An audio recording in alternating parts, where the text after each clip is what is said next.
because you were in the club doing interviews. I mean, and you've interviewed some iconic people. Some interviews that like top tier artists at that time. Who was the most difficult person for you to actually get on camera? Because I know some people, like you did Eminem. It's not like I did Eminem. Yeah, it's not like Eminem does a lot of interviews. You did Biggie. I did Biggie. Wow. I did. I tell you, the most difficult interview, who's very hard to interview. Oh my God, he's a producer. I can't remember his name. He's a music producer. Yeah, he's a music producer. It'll come to me, but. He was like, he doesn't talk much, so you really got to pull. You ever do an interview, Angela? Yes. I'm sure Ange can relate. Pull. Yeah, I've had you get a lot of dead air and dead space in the interview, and you got to fill in those gaps. Yeah, oh my God, the verses. Okay, who's involved in the verses? Swizz and Timbaland. Timbaland. Oh, really? Timbaland.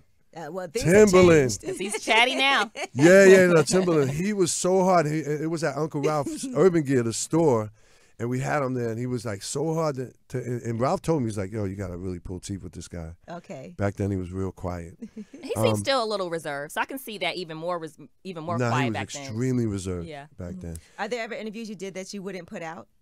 You know, like Angie Martinez has this Tupac interview that she's never put out. Right. We don't know why, you know, or have any idea what's on it. But are there any things that you're like, this is too? No, I wasn't a Wendy Williams type of interviewer. Right. And I never, and if there was an issue going on with an artist, I would ask them first if they wanted me to talk about it. I wouldn't surprise them on camera. I really wasn't that you know. But sometimes you can't control what people say, and you're like, I don't know. Oh yeah, well, that would be up to Ralph, because I would bring the tapes to Ralph, and if he wanted to put it up, he would put it on. That's not my decision. But I never really had an interview that went bad. Who was your favorite person to interview? Who? Biggie. Yeah. Yeah, I can see that.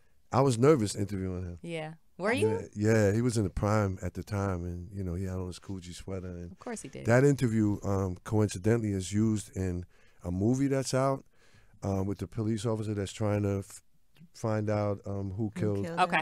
It's in the movie. It's in the Bad Boy documentary. It's in the new Biggie Smalls, Notorious B.I.G. one. They use that interview a lot. Tupac was a good interview. I felt like you have it, but what? I don't know. He's not really focused when you interview him. He's like all over the place. Right. Okay. And sometimes those interviews are in places that are distracting too. Yeah. Yeah. That's you know. But I also feel like those are fun. Nobody does that anymore. At all. You know. Kanye though. So I was at a Jay-Z album release party, and Ralph goes, "Yo, there's a producer there named Kanye West. Make sure you get there. He's an up and coming. He got one of the tracks on the." So we go to look for him, right? So the camera guy goes up to him and says, "Hey, Kanye, we want to do it." He said, "Yo, chill. You know, not right now. I'm not ready." I was like, "Yo, who is this dude?" No, just back then, the arrogance. That's one time. Second time, I'm at Hot 97. Is doing Summer Jam. I'm backstage, and my brother was doing these airbrush shirts. Airbrushing at the time was big. He had the Biggie, he had the Kanye, he had the Little Kim, and so we gave Kanye a shirt. Okay. So we like, hey man, you know, could you put this on? We want to do an interview with you on Video Music Box. So he's putting his shirt. He takes off his other shirt. He's putting it on, and the camera guy pulls the camera up.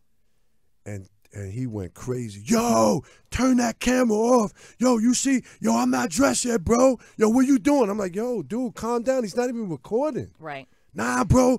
And he went. This is when the tights started coming out. So everybody was moving away from baggy. Yeah. And he was getting into the tight stuff. Right. So he had to tuck his shirt in, and he put it in. He made it all. And he said, now I'm ready. So he's always been like, you know. Nah, I've always seen that with Kanye. Interesting. That's not a surprise to me. I really feel like people are themselves before. A lot of people say that stardom changes people. I don't believe that. I believe you come into it with the same personality. It's just you have a bigger platform, so you're more exposed. Yeah. But you were already like that. If you look at the documentary with Kanye, he had cameras following him when he was nobody. Yeah, yeah. I think that it just turns the volume up on who you really are. Yeah, it just heightens it so we can all hear and see who you really are. I mean, some people do. Yeah. I will say some people do change though. Yeah, some people do. But I think with Kanye, because I met him early on too and witnessed some things, and I was like, okay, that's different. Yeah, and so some people were not surprised by. I'll say that. Yeah, I'm not. But he didn't change though. He's the same. Yeah, he is.